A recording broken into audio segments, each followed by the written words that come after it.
Hi, this is Mac from Mac's List.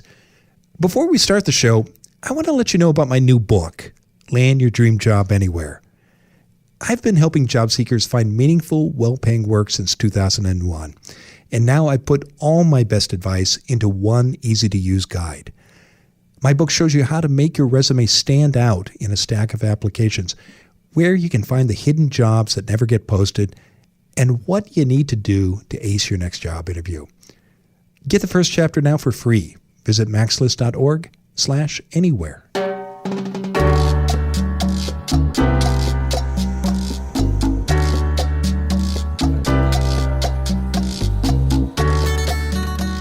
This is Find Your Dream Job, the podcast that helps you get hired, have the career you want, and make a difference in life. I'm Mac Pritchard, your host and publisher of Mac's List. I'm joined by my co-hosts, Ben Forstag, Becky Thomas, and Jessica Black from the Mac's List team. This week, we're talking about manners that matter in the workplace.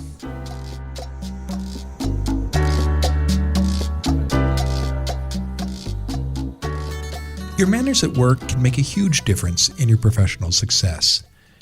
Every day, people do or say things on the job that hurt or help their careers. This week's guest expert is Lee Caraher. She says everything we do sends a signal, and people you don't even know are listening and making judgments that can affect you professionally. She and I talk later in the show. We all make mistakes in our jobs. Ben has found a website that offers a 5-step process for how to acknowledge our errors and move on. He tells us more in a moment. What do you say when an employer asks about your salary needs in a first interview? That's our question of the week. It comes from Sue Crawford of Corvallis, Oregon. Becky shares her advice shortly.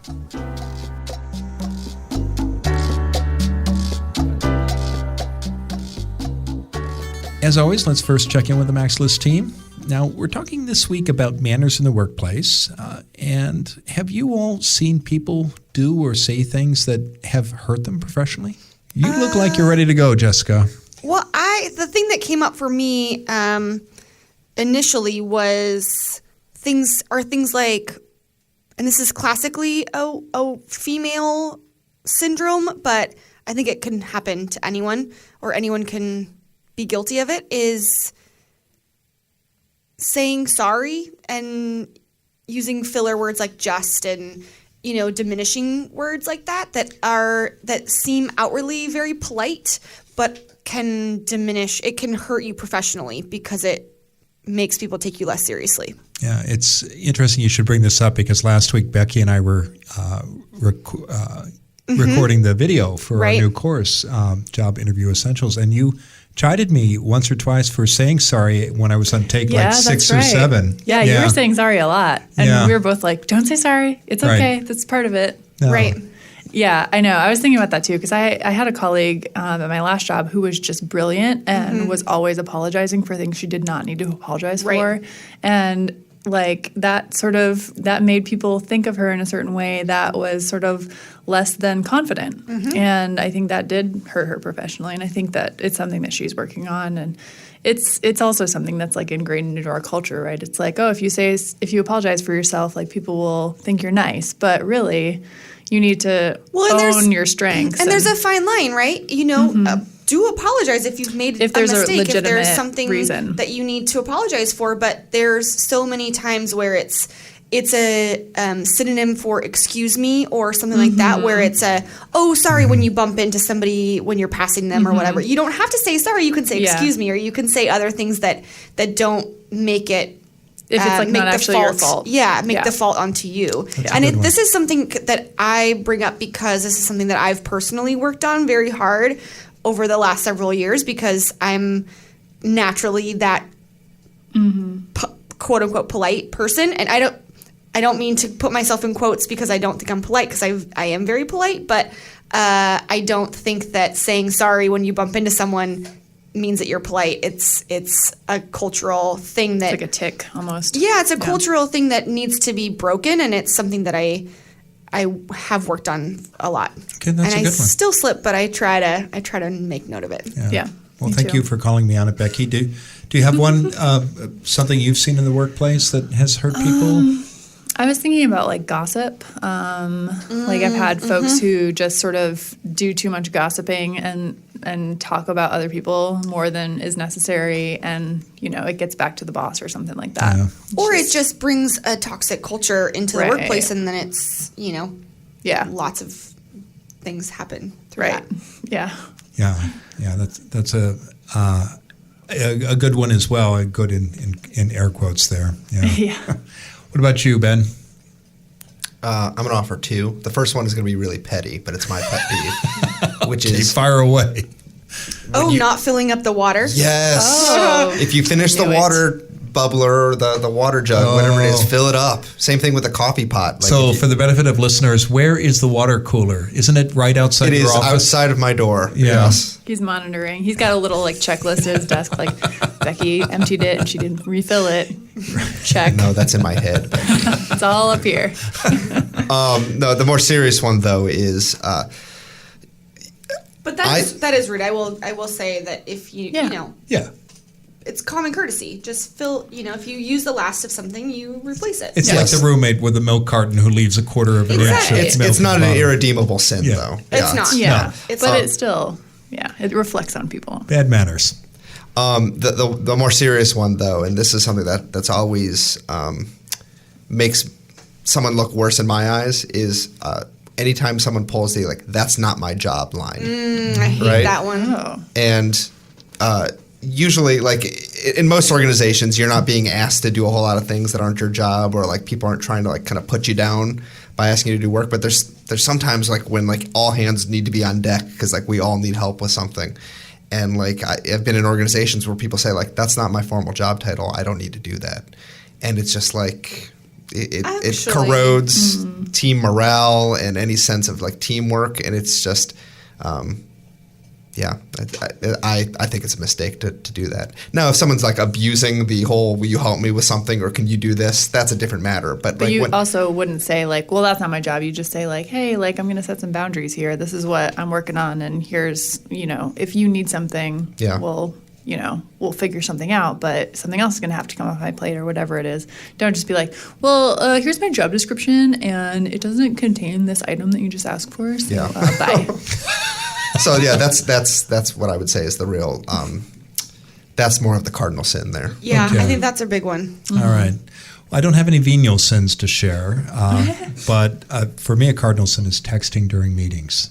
Oh, that's just poor form. Mac, I was playing Pokemon Go. Yeah, I was not texting. Okay, good to know. That's just as bad. Yeah, because I think open laptops and note taking that's one thing, but if you've got your phone out and you're texting, you're not present, and you might as well not be at the meeting. So yeah, good point. But I know that Lee has a long list of these things, both positives and negatives. Okay, so we're going to go through them in our conversation with her. Well, I love manners. I'm excited for this one. This is going to be good. It's Miss Manners for jobs. Yeah, it is. But let's turn to you, Ben, because you're out there exploring the internet for resources that can help our listeners with job searches or careers. So what have you uncovered for us this week? This week I'm going to share a resource that I think is valuable both in the workplace, but probably in your life at large as well.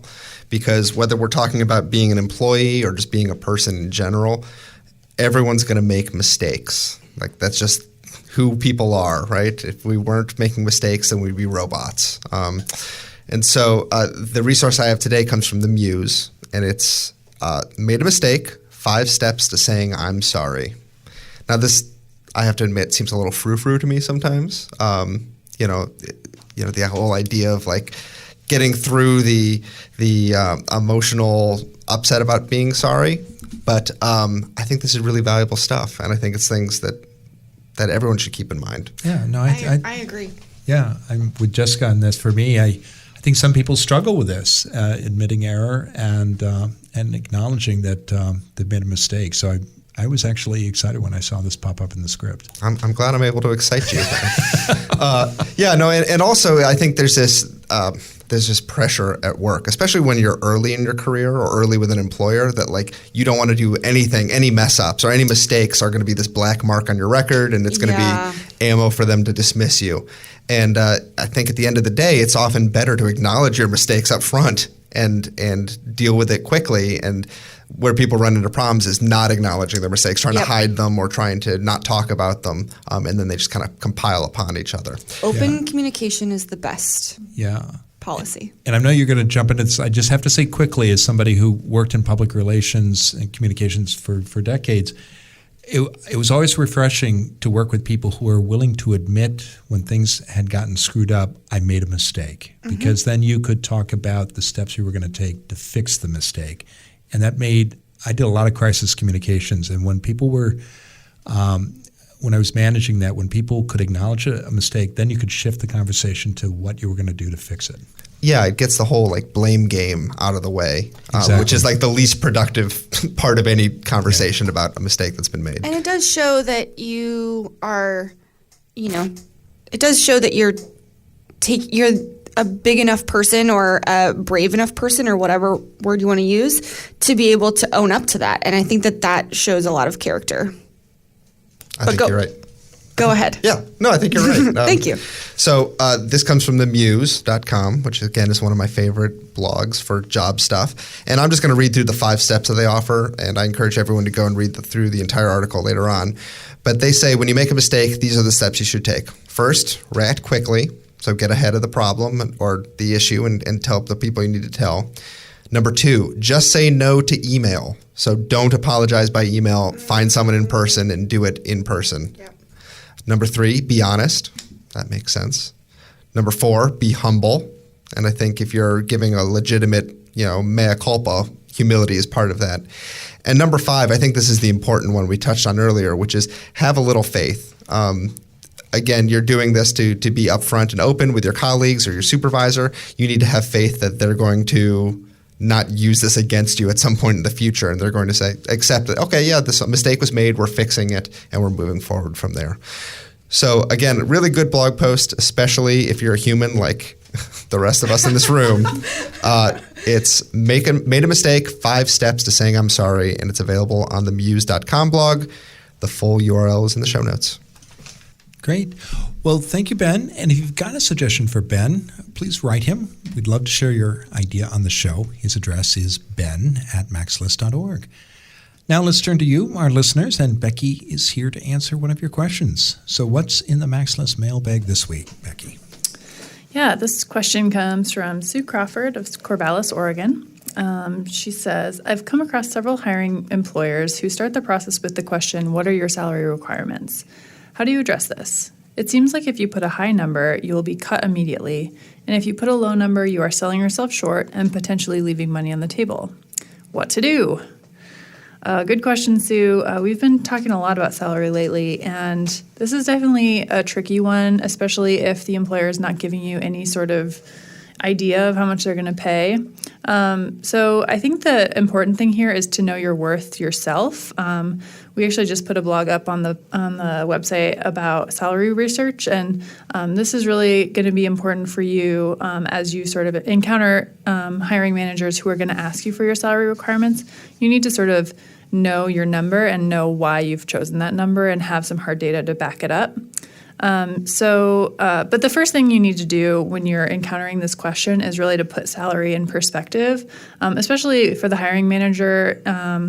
They are looking for someone, yes, to like fill their salary requirements and not like not be way out of budget for them. But I think more importantly, it's about finding someone who can actually do that job for them.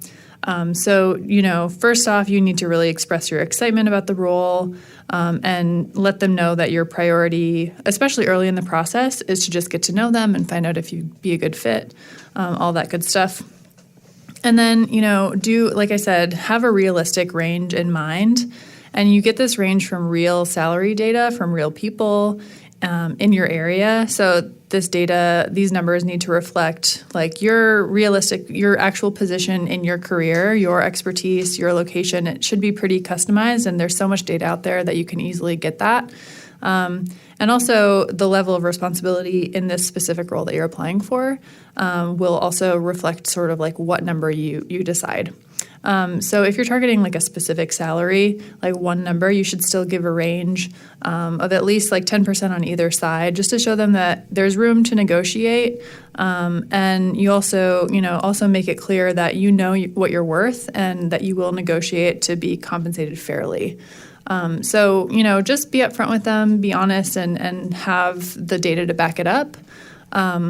And really, like I said, punt it if you can, push it off if you can to later in the process. But I understand that a lot of employers are going to ask you that question early. So just really have your research done and be really solid on that range that you feel comfortable talking about.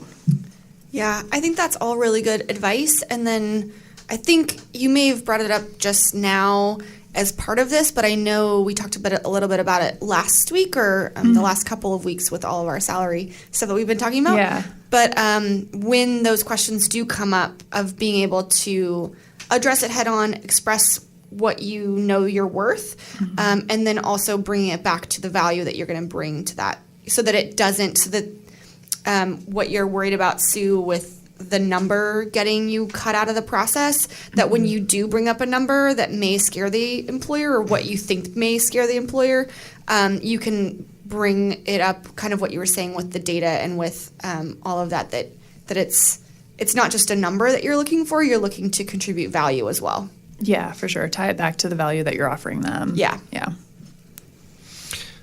I'm getting the sense that salary is an important thing. We keep getting all these questions about it. And I totally understand salary is like, big deal, that's why most people go to work. Right? I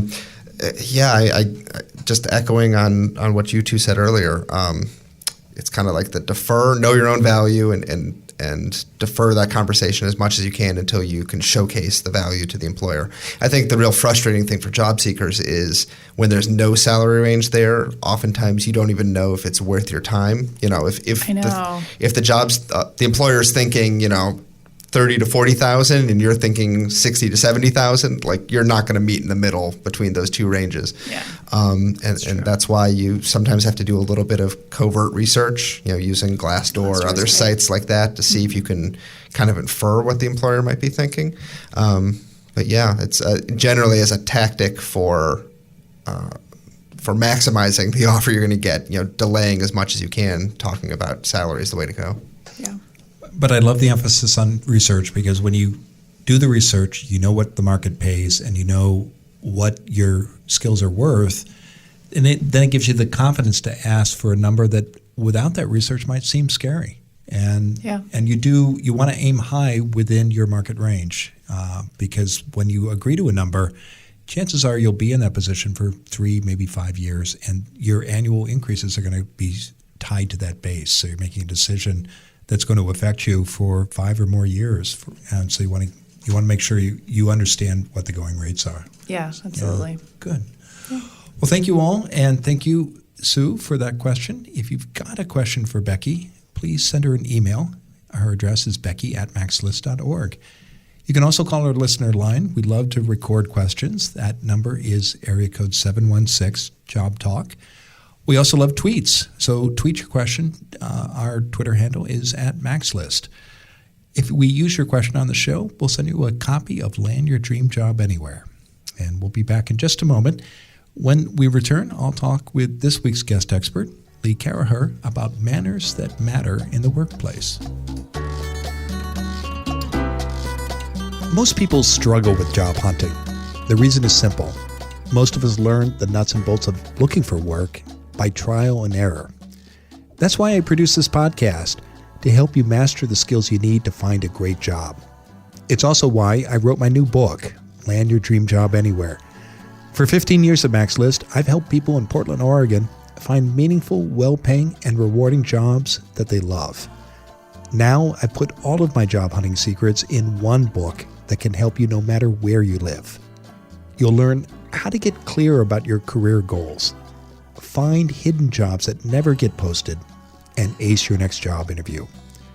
For more information and to download the first chapter for free, visit maxlist.org/anywhere.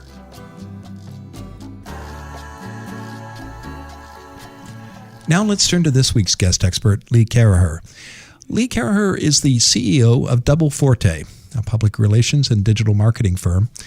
Her company works with top consumer and technology brands. She is the author of Millennials in Management, which shares how to get an intergenerational workforce to contribute to the larger goals of an organization. Her new book, The Boomerang Principle, shows companies how to build long-lasting relationships with employees. She joins us today from San Francisco. Lee, thanks for coming on the show. It is so great to be with you guys. Yeah, it's great to have you. And, our topic is manners in the workplace. And I think many of our listeners might think, well, why does that matter in a job search or on the job, Lee? What would you say to those folks?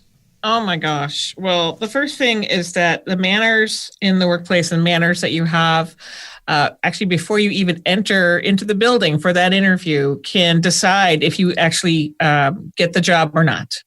And so many times we found in our work here at Double Forte over the last 15 years is that the manners of someone got in the way of them getting hired, even though the credentials might have been really good.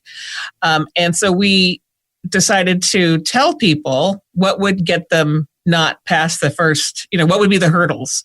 And we found that there are so many manners, etiquette, things that you should and should not do, that people just did not know because they had not had maybe the benefit of the experience that I had growing up with Emily Post or, cotillion lessons, that we spend now a lot of time on helping people understand what to do and what not to do so that at least you have a fighting chance of getting the job.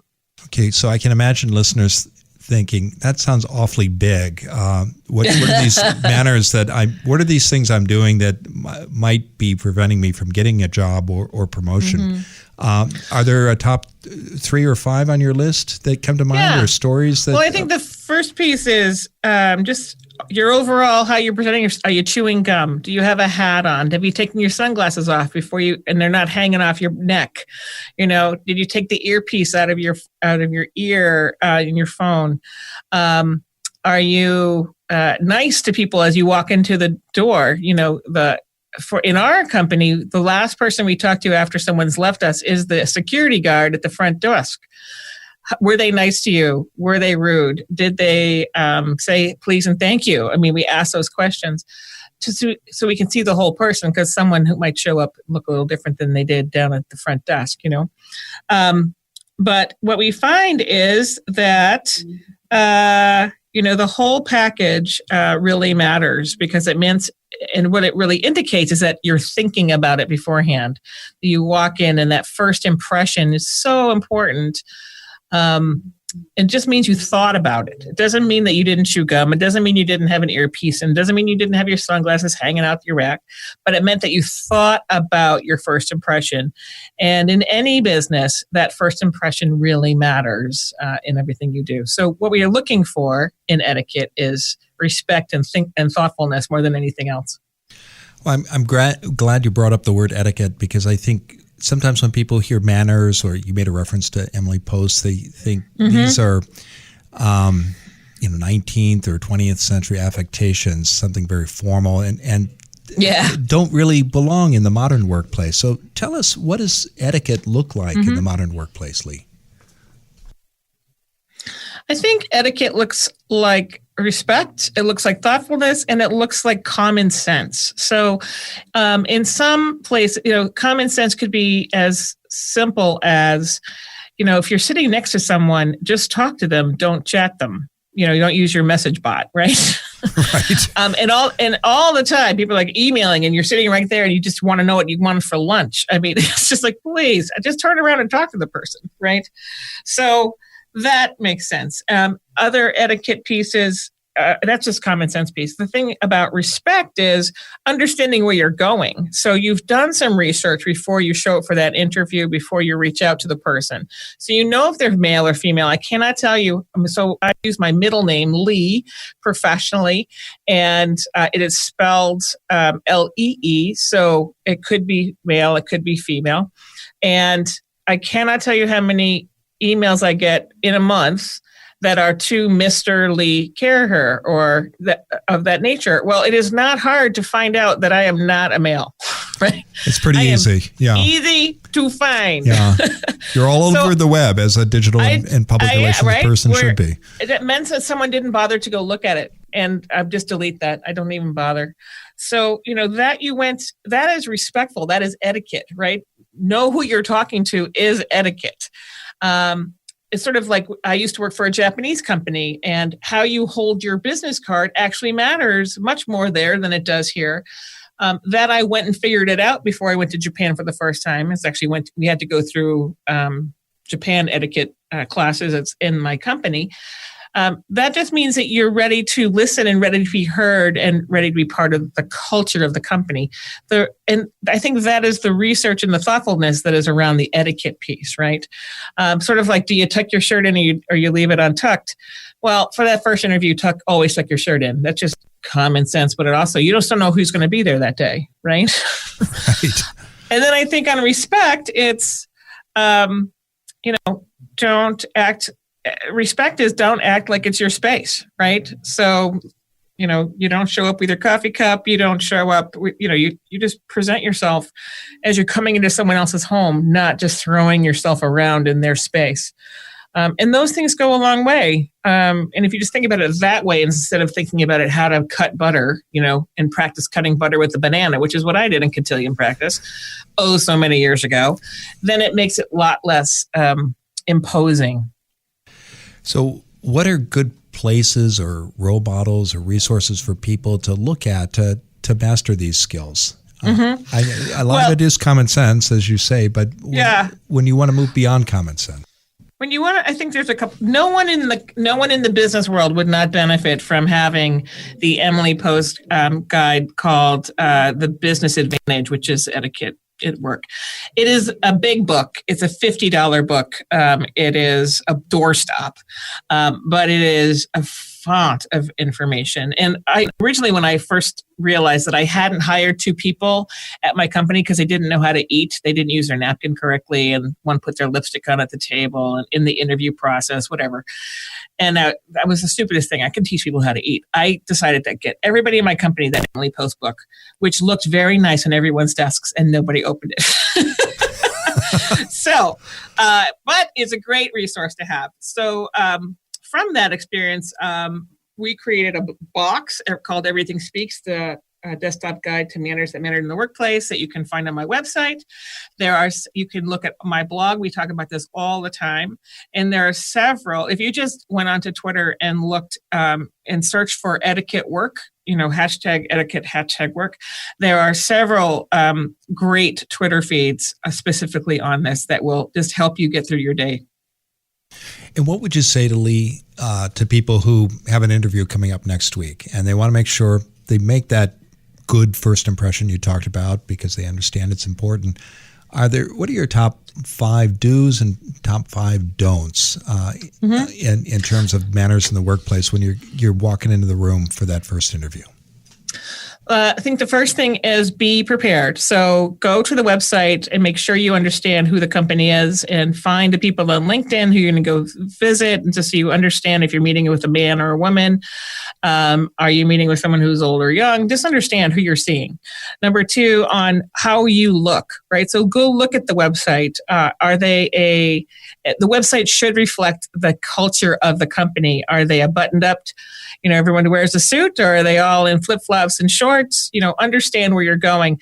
And then what I like to tell people is, once you understand what the culture of the company is just in terms of dress, you want to match that +1. So if they wear flip-flops, you wear sneakers. If they wear sneakers, you wear loafers. If they wear loafers, you wear wingtips or whatever, right? Mm-hmm. So match it +1 so that it shows that that you're there. You're not necessarily their equal yet. And get rid of all the distractions. Anything that is a distraction that would get people not looking at you. So Not, for ladies, shorter shoes, not longer skirts, no big jewelry, hair tied up or short or whatever, things that would not be distracting in terms of the conversation. You don't be known for the person who had that great bracelet, but God knows what the hell she said all day, right? and if you're a man, tuck in the shirt, no man spreading, and shave that day. Just do those things, and for everybody, just throw the gum out before you walk into the building, get rid of the coffee cup, take the glasses off, take the earbuds out, and just sort of be neat, and don't have anything in your hands that extraneous. So just be ready to roll more than just having to warm into it. And I guess third, whatever number I'm on, is once you left, right? Yeah. Whatever number I get, Z, number 26. Once you've left, they've spent time with you, and maybe it went well, maybe it didn't go so well, but an email that day within 24, it's really 12 hours, an email within 12 hours that says, thank you for your time. I so enjoyed meeting you, and whatever things, and then something that's really relevant that came out of that interview that you would like to, press on, because no one ever says everything they want to. And then also that next day, put in the mail a hard copy snail mail thank you note as well. And those, if you do both of those things, you're already going to be in the top 10% of people who are applying to the job. Yeah, and I know people are always looking for ways to stand out in an interview process, and mm-hmm. I like that tip a lot. It's and as you say, very few people do that. And I think I would just give you one more thing. Oftentimes we miss we guess wrong about how long it's going to take us to get there. So if you're going to be more than 5 minutes early, if you're not going to be at least 5 minutes early, and you're not going to be at least 5 minutes early, call and say, and tell them, it looks like I'll be, right there, right on time, or I'll be a couple minutes late, but don't be late without giving them the heads up. Show them the respect for their own calendar. And this is a downfall for many, many people, because they don't guess right on how long it's going to take to get from point A to point B, and they sort of run in a couple minutes late and they don't apologize. And you can head that off at the pass by saying, my train took longer than I thought. I'll be there at 2 past the hour, whatever it is. You mentioned earlier having meals with coworkers or mm-hmm. managers. When you're interviewing for a job, often, and I'm sure you've done this, I think we've all had this experience as candidates, we're invited to go out to dinner or lunch with our prospective employer or manager or colleagues. Mm-hmm. How should people approach that meal, Lee? And how do some people candidly screw it up? Well, we had, like I said, we had a couple people screw it up royally. They didn't use their they didn't use their napkin. One woman put her lipstick on at the table. Another person answered the phone while they were at the table, and they didn't get hired. And they were great candidates for everything else, right? And afterwards, I was like, oh, that was dumb. I can't teach people how to have initiative, but I can teach people how to eat. But I see it all the time. And so a few things. One is your napkin goes in your lap. Sit down, put the napkin in the lap. Number 2, don't drink alcohol at the meeting. Even if your host is drinking, particularly at lunch, don't drink. If it's a dinner, limit yourself to 1 glass and never drink more than your host. So if your host is not drinking, you don't drink. If they drink 2 glasses, you drink 1. If they drink 3, 2 is the max. Don't take a phone call at the table. Don't put your lipstick on at the table. Don't lose your knife as a mirror. Just don't do those things. If you have to, maybe you have a phone call you might have to take. So you just tell your host, I am waiting for this important phone call from whoever it is that I might have to take. I'm going to keep the phone on vibrate, and I'll excuse myself if I have to take the phone call. Just letting you know ahead of time. But the phone goes in the purse or in the pocket, not on the table always. And then from a food perspective, eat things that are, choose things that are easy to eat. This is the time to stay away from noodles.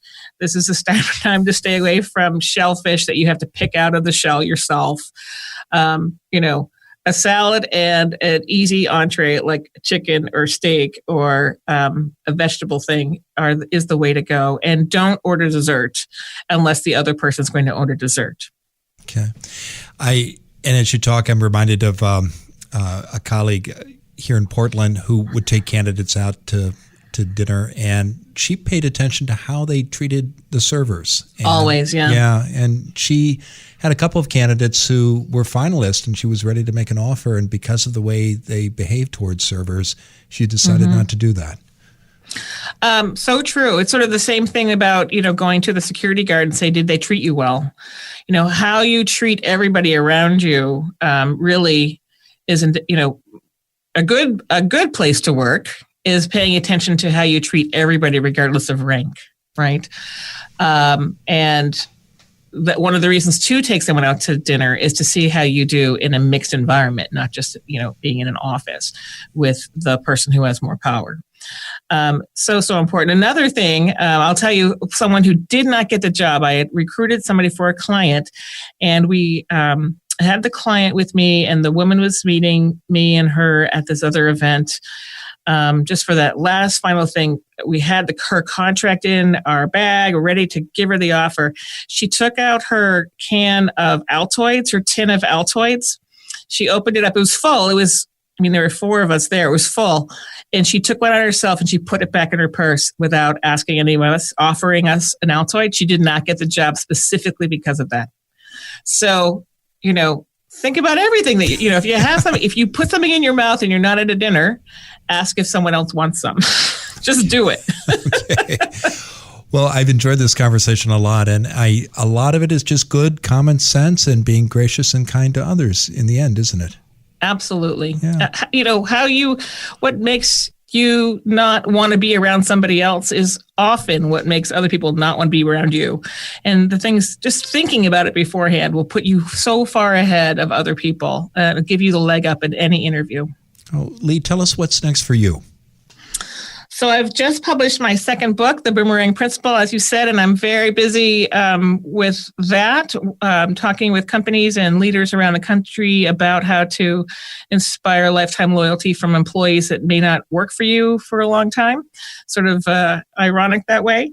And working on my next book and deciding where to move on that. So I will decide that shortly. Okay.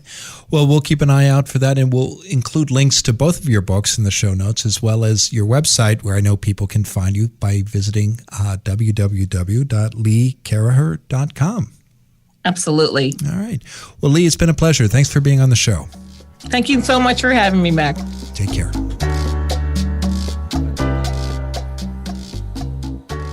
We're back in the Max List studio with Jessica, Ben, and Becky. And tell me, what are your thoughts about my conversation with Lee? I thought go, Ben. We just talked over each other. That's bad manners. Ladies first. Oh, thank you. I think it's okay to talk over a little bit. Yeah, crosstalk as long on as a podcast. Oh yeah, crosstalk. Well, okay. That wasn't really even really talking over each other. You both just started at the same time. Yeah. Okay. Now I'm all like, what are my manners good? Are they bad? What am I doing? Well, you have been looking at yourself in your knife. I have been all applying day. Lipstick Yeah. during this entire podcast. So this is reminding me of the interview with Vanessa Van Edwards, who talked about body language, and my posture got very proper when I was talking with her. So. Yeah. But I mean, I think that she, like the examples like might have been funny or sort of like silly, like that somebody would think that it's okay to come in and like be rude to a security guard, but like people don't necessarily think about that stuff. And so I think it's just like the biggest thing is like, yeah, it's worth taking the time to think about like the things that you're doing and whether or not you're being as polite or sort of thoughtful as you could be. And because that stuff does matter. It does really matter. And I think that being present and being aware of what you're doing, and I think sometimes in those cases, people don't mean to be rude. They're just so focused on preparing, or like they're in their head. Thinking about the next thing. Like the Altoids lady, I felt kind of bad for her. Right. No, it's true. But you want to be empathetic to that person because you know that there was probably a lot on her mind and there was like other things going on. But then that, like I said, coming back to that. Thing matters so much that you need to take the time. It does. And nothing is too important that you can't stop and take a few minutes to acknowledge a security guard or take a moment and not open your Altoids case or, whatever it is, and just be in the moment and not be worrying about the next thing. I think that helps a lot to keep yourself polite and good etiquette. Etiquette-y. Yeah. Sounded weird. Ben, I think you have a point. I liked her point about selecting a wardrobe, because I know in-house here we've had a little bit of a disagreement between the folks who, like me, think like you should always wear a suit if you're a man to an interview. It doesn't matter what they're going to wear. If they're wearing hoodies, you should still wear a suit. And then there are folks who say, oh, no, you should try to match their office culture, and if they're wearing hoodies, you wear a hoodie. I thought she offered a nice pragmatic solution of whatever they wear, just take it up one step. I like that too. That was good, yeah. That was good. Because it does help to be able to, I think that it causes a lot of, I don't know if stress is the right word, but worry and thought about, well, what do I wear? Because there is that camp that's like you always wear a suit or you always, dress really nicely. But then if it is an office culture where nobody wears a tie or, like here we wear jeans a lot or we wear we're pretty casual and we still look nice, but we are very casual. And so if somebody came in wearing a suit, they would feel uncomfortable and we would feel uncomfortable. Yeah, Ben they might not be. I'm shaking my head. I'm of the camp that you always wear a suit. Yeah, I disagree. Always wear a suit, I agree with Jessica. Yeah. If you're super formal and the office is clearly not that formal, you're not a fit. It feels out of place. Okay. Yeah. You should definitely be nice, and you should. I'm agreeing with you, Ben. I liked her feedback about go one step above, so that you are wearing a nicer version of whatever it is. But if it's don't wear a full tuxedo or whatever, I'm not looking for tails and the monocle and the top hat. No, but I think a suit, or for women, so are you talking a suit with a matching suit, a jacket and pants are all matching, pinstripes? If you're walking into an office that's hoodies and jeans, you still wear a suit with matching jacket and pants? I don't think so. I think yes, but that's just my take. I think it's like the resume question, 2-page versus 1 page. Tweet us. Yeah. What do you think? Yeah. I like that. So what should they tweet, Becky? Oh, gosh, I don't know. Ben was right. No, Becky and Jessica are right. That's what they should tweet. Wardrobe wars. Oh, yeah, Okay. there you go. All Nice. Right. Well, good conversation. I too liked her point about dressing one level up. And, yeah, that was good. And I'm speaking as the only person in the room who owns a tuxedo. I like formality too. How do you know that? Absolutely. I might own one. That's true. No, I don't. That's right. I shouldn't presume that. So thanks for calling me out on that. But I liked her emphasis on common sense and graciousness and kindness, because it can sound complex and you can get nervous. You want to do things right, and there's so many choices. But applying those principles that she outlined, I think, helps provide a good guide for how to approach this. Yeah. When in doubt, just be a good person. Yeah. and think about what your mother would say. Yeah, absolutely. Yeah, because we all have mothers and parents who've taught us good manners. That's right. Yeah. Well, terrific. Well, thank you, Lee, for joining us, and thank you all for Becky and Jessica and Ben for that spirited conversation. And thank you, our listeners, for downloading today's episode of Find Your Dream Job. If you like what you hear, please sign up for our free weekly newsletter. In every issue, you get the key points of that week's show. And we also include links to all the resources mentioned, as well as a transcript of the full episode. Now, if you subscribe to the newsletter today, we'll send you our new guide, the Top Career Podcasts of 2017. Discover all the podcasts that can help you find a great job and get the career you want. Get your free newsletter and guide today. Go to maxlist.org/topcareerpodcasts2017. And join us next Wednesday when our special guest will be syndicated workplace columnist Anita Bruzzese. Until next time, thanks for letting us help you find your dream job.